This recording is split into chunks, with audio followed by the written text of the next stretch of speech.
Hey everyone, Mr. Sujano here. In this video, we're talking about PS Vita, GameCube, and Wii emulation, the Retroid Pocket, and the AYN Odin. Let's get started. Alright, we'll kick things off here talking about PlayStation Vita emulation on PC with Vita 3K. Vita 3K just got a brand new release. So as of this video, the latest release of Vita 3K is version 0.15. This is up from 0.14. And with this new release comes some added compatibility. I will leave a link to the official compatibility list in the description below. Feel free to check it out. If we take a look at playable, there are 66 games currently listed there. Previously, there were only 63. In-game plus is 52. Previously, that was 50. In-game is 86, which was previously 83. And nothing is sitting at 178, and it was previously 181. Now, just a reminder that these numbers are up from 2 weeks ago, so there has been some significant improvements. If you want to pick up the latest version of Vita 3K, you can directly from the website. Vita 3K is 100% free. Next up, we're talking about GameCube and Wii emulation on Android with Dolphin. Now, this is more of a PSA than anything. There are currently 3 main versions of Dolphin. One is on the Google Play Store. The second version is the development version, or the cutting-edge version depending on how you want to call it. It's available right on the Dolphin website, and you can pick up the APK manually. If you're looking for the latest and greatest changes and willing to accept some risk that things might be broken, you can definitely pick up this version. The third version, which is geared towards performance as opposed to emulation accuracy, is Dolphin MMJR. It's free, it's available on GitHub, and I'll leave a link to it in the description below.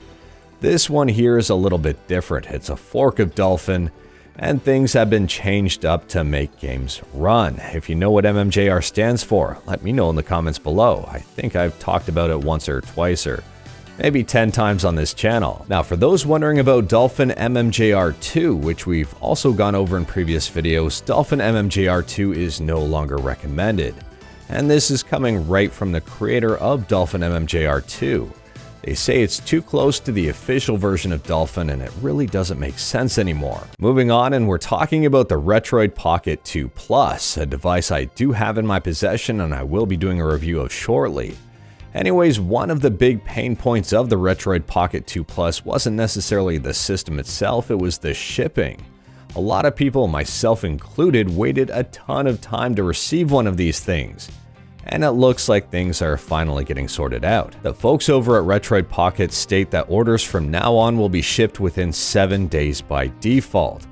And they do have a schedule here for orders that have already been placed. I'll leave a link to this in the description below. Feel free to check it out. Last up here, and definitely not least, we'll continue on the handheld theme and talk about the AYN Odin. The AYN Odin just got a brand new update and is getting another new update. The first update I think is already out. There are 3 things in this update, and it applies to the Odin Lite.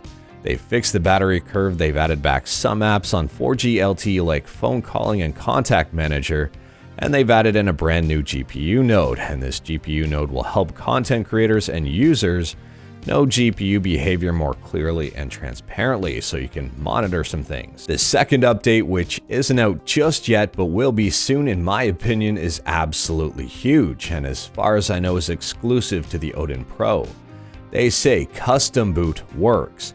We are glad to announce that Custom Boot now works perfect on Odin Pro.